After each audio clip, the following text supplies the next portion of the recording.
نبی کی محبت میں اللہ نے کیا جملہ ارشاد فرمایا ہے، قرآن پاک کی کون سی آیت نازل کر کے مسلمانوں کو بیدار کرنے کی کوشش کی ہے، سنیے، آئیے نبی کی زبان سے سنیے، اللہ کا کلام سنیے۔ نبی سے فرمایا جا رہا ہے، اے امام الانبیاء محمد الرسول اللہ صلی اللہ علیہ وسلم، آپ پوری کائنات کے سامنے یہ اعلان کر دیجئے، قُلْ إِن كَانَ آبَاؤُكُمْ وَأَبْنَاؤُكُمْ وَإِخْوَانُكُمْ وَأَزْوَاجُكُمْ وَعَشِيرَتُكُمْ وَأَمْوَالٌ اقْتَرَفْتُمُوهَا وَتِجَارَةٌ تَخْشَوْنَ كَسَادَهَا وَمَسَاكِنُ تَرْضَوْنَهَا أَحَبَّ إِلَيْكُم مِّنَ اللَّهِ وَرَسُولِهِ۔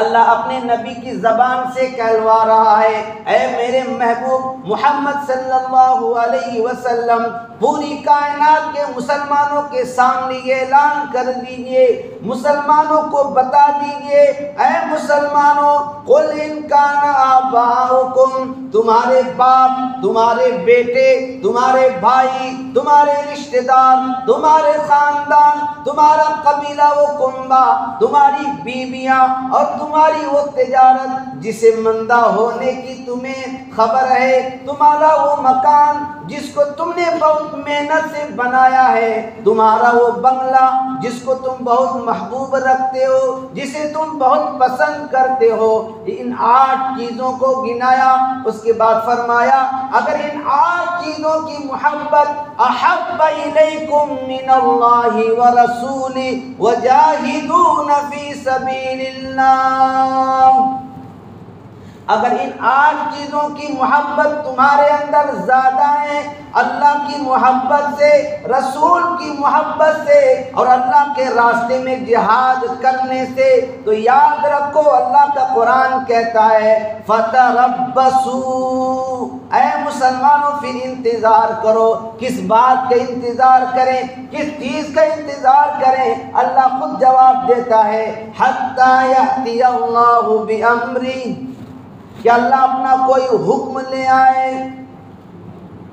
اور اس محبت کے جرم میں اللہ اپنا کوئی بھی امر لا سکتا ہے، یا تو زمین کو پھاڑ کر تمہیں اس میں ڈال سکتا ہے، آسمان سے آگ اور پتھروں کی بارش برسا کر تمہیں ہلاک کر سکتا ہے، آسمان سے چنگھار کر کے تمہاری جانوں کو ہلاک و برباد کر سکتا ہے، پھر کچھ بھی کر سکتا ہے، اللہ کا کھلے طور پر اعلان ہے۔ اگر رسول اللہ صلی اللہ علیہ وسلم کی محبت کے معاملے میں، اللہ کی محبت کے معاملے میں اور اللہ کے راستے میں جہاد کرنے کے معاملے میں اگر ان 8 چیزوں کی محبت تمہارے دل میں زیادہ ہے تو پھر انتظار کرو۔ یہ کسی ایرے غیر نتھو خیرے کا کلام نہیں ہے، یہ کسی انسان کا کلام نہیں ہے، یہ اللہ کا قرآن ہے، اور اللہ کا قرآن اللہ کے نبی کی زبان سے کہلوایا جا رہا ہے۔ آپ اعلان کر دیجئے۔ تو میرے بھائیوں، ہمارا فریضہ کیا بنتا ہے، ہمارا حق کیا بنتا ہے، ہمارا ایمان کیسا ہونا چاہیے؟ ہم اپنے آپ کو ان ترازو میں تولیں۔ بل الانسان علی نفسہ بصیرہ، قرآن خود کہتا ہے ہم آپ کے بارے میں فیصلہ نہیں کریں گے، آپ کی ذاتی زندگی کیا ہے آپ جانے، آپ کا اللہ جانے، ہم تو ظاہری طور پر فیصلہ کر سکتے ہیں، لیکن قرآن نے فرمایا بل الانسان علی نفسہ بصیرہ، ہمارے دل کے اندر کیا ہے میں جانتا ہوں، آپ کے دل کے اندر کیا ہے آپ جانتے ہیں۔ تو لہذا محدثین کرام، مفسرین کرام فرماتے ہیں اپنے دل کے اندر ایک ترازو نصب کرو، 8 چیزوں کو ایک پلڑے میں رکھو، 3 چیزوں کے ایک پلڑے میں رکھو، پھر تم خود تولو اور اندازہ کرو کہ ان 8 چیزوں کی محبت جھکی ہوئی ہے یا اٹھی ہوئی ہے۔ ہر انسان، ہر مسلمان خاص طور پر اپنے دل کے اندر ایک ترازو نصب کرے اور اللہ کی یہ آیت پڑھے اور غور سے پڑھے، اس کے بعد دل کے دریچے کو کھولے اور اپنے آپ کو یہ فیصلہ کرنے پر مجبور کرے کہ آج ہمارے دل کے اندر رسول کی محبت زیادہ ہے یا بیوی کی محبت زیادہ ہے، ہمارے دل کے اندر میرے نبی کی محبت زیادہ ہے یا میرے باپ کی محبت زیادہ ہے، بیوی کی محبت زیادہ ہے، بیٹی کی محبت زیادہ ہے، خاندان قبیلہ اور کنبہ کی محبت زیادہ ہے یا ہمارے مکان و دکان کی محبت زیادہ ہے۔ یہ ہر آدمی غور کر کے فیصلہ کرے، جب فیصلہ کر لے گا تو پھر رسول کی شان میں ادنا سی گستاخی برداشت نہیں کرے گا، وہ فوراً اس کے لیے آر پار کا فیصلہ کرنے کی کوشش کرے گا۔ لیکن میرے بھائیوں، آپ جانتے ہیں یہ رسول کی شان اور اللہ کی شان میں گستاخی کرنا کوئی نئی بات نہیں ہے۔ یہ مکہ کی وادیوں سے، مکہ کی اولین تاریخ سے امام الانبیاء نے جب 40 سال کے بعد نبوت کا اعلان کیا تو آپ کی شان میں گستاخیاں کی گئی، لیکن آج دو کوڑی کی جو عورت، ملعونہ مردودہ عورت جو ہمارے نبی کی شان میں انگلی اٹھائی ہے، 40 سال کیا 53 سال کے اندر کوئی بھی مشرکین مکہ نے ایسا الزام نہیں لگایا جو یہ دو کوڑی کی عورت نے الزام لگایا ہے۔ پورے کفاران مکہ، مشرکین مکہ اور مدینہ طیبہ کے یہود و نصارہ سب جانتے تھے کہ نبی رحمت کیسے ہیں۔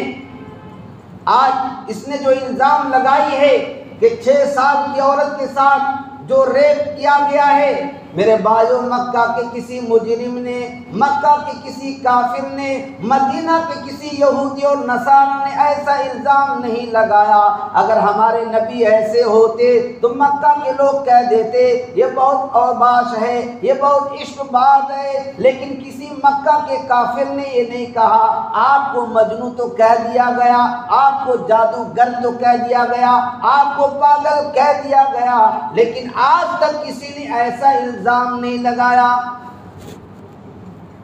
کیا مکہ کے لوگ نہیں جانتے تھے، مدینہ کے لوگ نہیں جانتے تھے کہ 6 سال میں حضرت عائشہ صدیقہ رضی اللہ تعالی عنہا سے آپ کا نکاح ہوا ہے؟ اسی وقت واویلا مچ جاتا، یہ کیسا آدمی ہے، یہ کیسا شخص ہے۔ لیکن پوری دنیا کے اندر کوئی مائی کا لال ایسا نہیں ہے جو اس مدعے کو اٹھا کر آپ کی شان میں گستاخیاں کر سکتا ہے، لیکن جس کی ضمیر مر چکی ہو، جس کے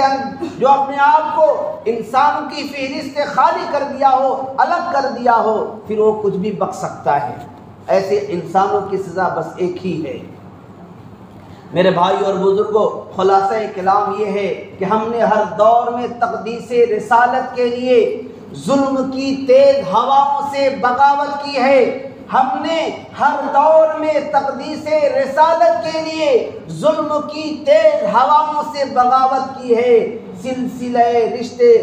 سیاست کا فسوق، ہم نے فقط ایک نام محمد سے محبت کی ہے۔ میرے بھائی اور بزرگوں، وقت کا تقاضا یہ ہے کہ نبی کی سیرت کو اپنایا جائے، نبی کی محبت کو اپنے دل و جان سے زیادہ میرے بھائیوں دل کے اندر بیٹھائی جائے۔ میرے بھائیوں، ایمان کسے کہتے ہیں، مسلمان کسے کہتے ہیں، مومن کسے کہتے ہیں؟ حضرت عمر فاروق رضی اللہ تعالیٰ آپ کے ہمراہ ہیں، آپ کے ساتھ سفر کر رہے ہیں۔ حضرت عمر فاروق رضی اللہ تعالیٰ امام الانبیاء سے کہتے ہیں، یا رسول اللہ صلی اللہ علیہ وسلم، پوری کائنات میں، پوری چیزوں میں سب سے زیادہ مجھے آپ سے محبت ہے۔ آپ فرماتے ہیں، اے عمر، ابھی تم کامل مومن نہیں ہوئے۔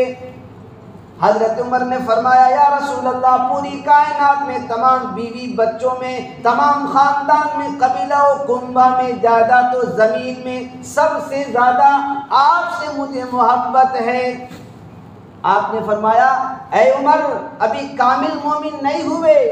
حضرت عمر سمجھ گئے، پھر آپ نے فوراً اپنے دل کو ٹٹولا اور ہوش میں آئے اور کہا، میں نے کیا کہہ دیا؟ فوراً کہا، یا رسول اللہ صلی اللہ علیہ وسلم، تمام کائنات میں، یہاں تک کہ اپنی جان سے بھی زیادہ مجھے آپ سے محبت ہے۔ اللہ کے نبی نے فرمایا، ہے عمر، جو تم کہہ رہے ہو اگر معاملہ ایسا ہی ہے تو پھر تم کامل مومن ہو۔ تو پتہ کیا چلا، نبی سے اپنی جان سے بھی زیادہ محبت ہونی چاہیے۔ اپنی جان سے زیادہ۔ میرے بھائیوں آج دیکھیے ہم کسی پر الزام نہیں لگاتے، سارے لوگ اپنے گریبان میں جھانکیں کہ ہم اپنے نبی سے کتنی محبت کرتے ہیں۔ حضرت عمر فرما رہے ہیں یا رسول اللہ صلی اللہ علیہ وسلم، پوری کائنات میں یہاں تک کہ اپنی جان سے بھی زیادہ ہمیں آپ سے محبت ہے، آپ سے عشق ہے، آپ سے عقیدت ہے، تب پھر آپ کی طرف سے رزلٹ ملتا ہے کہ اے عمر اب تم کامل مومن ہو گئے۔ لیکن میرے بھائیو آج تو یہ ہے کہ ہم اپنی جائیداد و زمین کے جھگڑوں میں، ہم دکان و مکان کی ترقی دینے میں ہم رات دن ایک کر دیے، لیکن کبھی بھی ہم نے اپنے ذہن کو نہیں اس پر غور کرایا کہ ہمارے نبی کی سیرت کیا ہے۔ حضرت نبی پاک صلی اللہ علیہ وسلم کی شادی حضرت عائشہ سے کتنی عمر میں ہوئی، حضرت عائشہ کی کیا عمر تھی، ہمارے نبی کی کیا عمر تھی، اس کے بعد کتنی شادیاں ہوئی، آپ نے اپنی ازواج مطہرات کے ساتھ کیسا معاملہ فرمایا۔ میرے بھائیو یہ سیرت نہ ہم پڑھتے ہیں، نہ سنتے ہیں، نہ اس طرح کوئی اجتماع قائم کرتے ہیں۔ دیکھیے نبی کی شان میں کس طرح اول فول بکا گیا، فاحشات چیزیں بکی گئیں، لیکن ہمارے چھتیس گڑھ میں کیا ہوا؟ صرف یو پی والے ٹھیکیدار ہیں، اس کے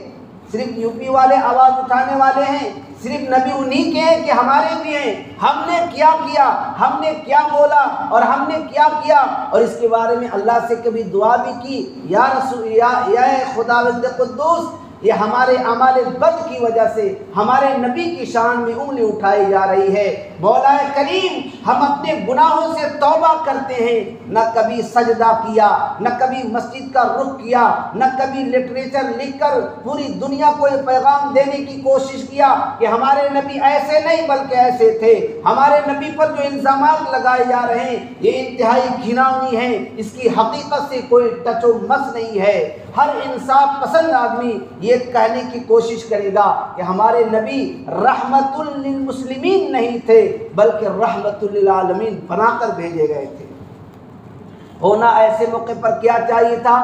سیرت رسول کا خوبصورت طریقے سے، امن کے طریقے سے ایک اچھا جلسہ کیا جاتا اور پوری کائنات کو، یہاں تک کہ پورے ہندو لوگوں کو جمع کر کے یہ پیغام دینے کی کوشش کی جاتی کہ ہمارے نبی پر جو گستاخیاں کی گئی ہے، جو الزام لایا گیا ہے وہ انتہائی غلط ہے، اس کا صحیح یہ کیا ہے اور غلط کیا ہے اس کو لوگوں کے سامنے بتایا جاتا، لیکن اس کے بارے میں ہم کچھ نہیں کہتے۔ اپنی دکان، اپنا بنگلہ، اپنی گاڑی، اپنی زندگی، اپنی بیوی، اپنے بچے میں مست ہیں، کون کیا بک رہا ہے، کون کیا کر رہا ہے، بس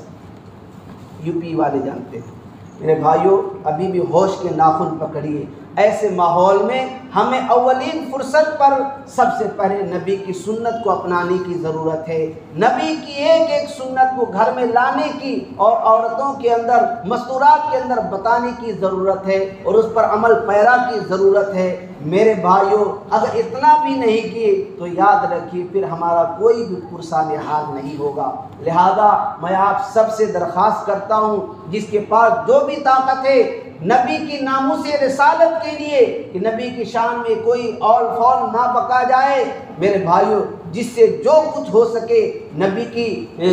کی ناموس رسالت کے لیے تعاون فرمائیں اور جو کچھ ہو سکے اس کو پیغام کو آگے دوسروں تک شیئر کریں اور ایک ایسا اجتماع قائم کریں جہاں پر اس طرح کے امن و محبت کے پیغام دیے جائے، نبی کی سیرت بتائی جائے، حضرت عائشہ کی سیرت بتائی جائے کہ حضرت عائشہ کی سیرت کیا ہے، ہمارے نبی کی سیرت کیا ہے۔ صرف مختصر سی باتوں میں کام نہیں چلے گا، اس کے لیے قربانیاں دینی پڑے گی اور اس حوصلے کے ساتھ زندگی گزارنا ہوگا کہ اب جو کچھ ہوا بہت ہوا، اب ہم سیرت رسول کے آئینے میں اپنی زندگی کو سجائیں گے، سنواریں گے، کریں گے بھائی انشاءاللہ۔ تو اللہ تعالیٰ سے دعا ہے اور آپ سب سے التجا بھی ہے، اللہ ہم سب کو سیرت رسول کے آئینے میں اپنی زندگی کو سجانے اور سنوارنے کی اللہ ہم سب کو توفیق مرحمت فرمائے، اور گستاخان رسول کو اللہ رب العزت اگر ہدایت ہے تو ان کی قسمت میں ہدایت فرمائے، یا پھر ایسے ملعون و مردود کو دنیا سے ملیا میٹ فرمائے۔ اللہ رب العزت ہم سب کو عمل کی